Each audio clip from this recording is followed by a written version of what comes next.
Unfortunately, one of these players will be eliminated. I love both of these guys. Yeah. Dendi on Radiant, Arteezy on the Dire. Dendi just crushed this block too. Arteezy's... That's hard on Radiant too. Well They, played. they actually went for very different builds. Oh, well, I'd say very different, but slightly different here. Arteezy going for the 2 branches, Dendi going for the starting item Tangos, so with the extra regen, Dendi can definitely be a bit more aggressive as far as this lane's concerned. In terms of CS, 8-0 for Arteezy, 7-1 Yeah. for Dendi, and both of them have actually opted for the 2-0-1 build. Dendi gonna go for a fast bottle. I think he scouted the fact that the room was top, like he poked his head up there.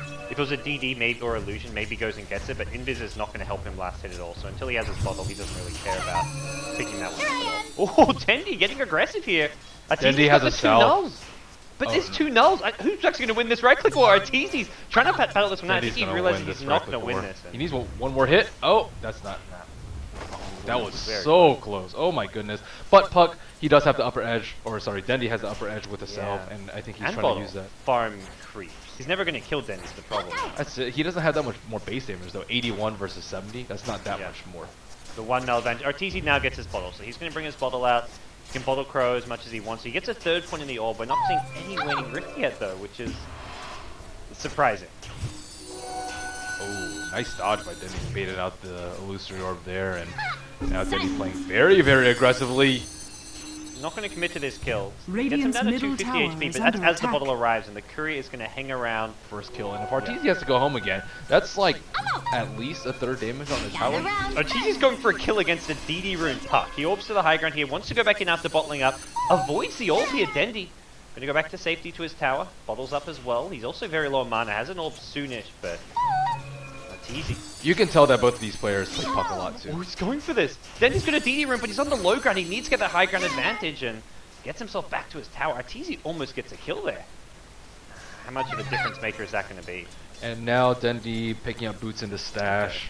So this is kind of like the stand and fight build. You don't want to be the first person to run. Oh, Just going to break the coil here. Dendi's got max waning rift. Arteezy could be in a lot. Oh, Dodges the no! orb! He's still got Magic 6 First Blood, Dendi. That's your GG. Game too many 1. runes for Dendi. I think that's really what broke Arteezy's back. And he had that really nice turnaround. I didn't see that one coming, but I don't remember that. We'll have the returning 1v1 champion, Ice Ice Ice, playing later today. Mushi, the runner-up, also in the 1v1 tournament, so DK well represented here. Oh, and of course the block is super important. As we see Dendi last time, he actually got a better block on Radiant, which is very, very rare. You won't see that very often. Most of the time, Dire will get even or slightly better block.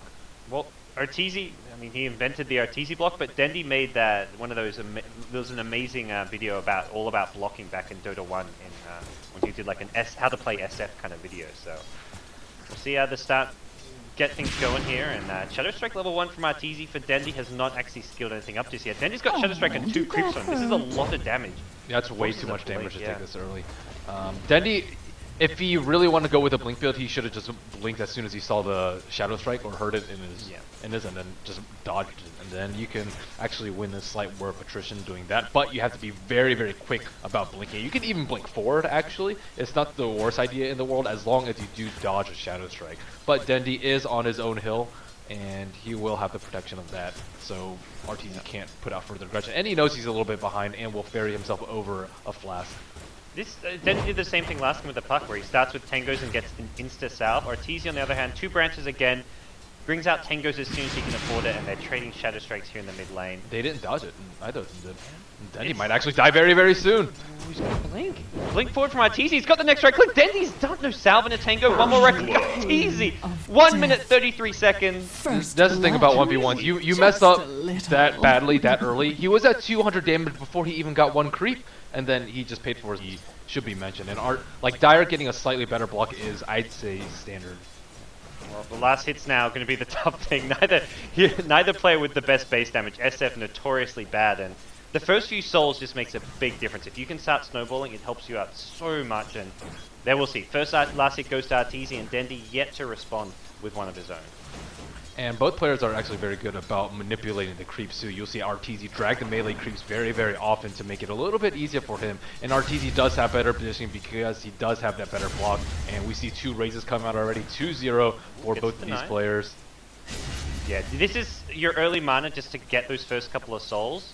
just so you don't fall behind. Probably well. But at the same time, there's a fine balance because you may be punished for it at level 3 and level 5. If you don't have mana. Yeah, if you don't have enough mana, because the player that has the edge early, you generally want to zone them out with a max range raise, and then you just keep trading max range rages. You get one max range off, and then they have to back off, and you just keep wearing them down that way. Especially when you don't have bottles, but before they have bottles, you really want to get CS so you can get your bottles, so you won't be put in that position later.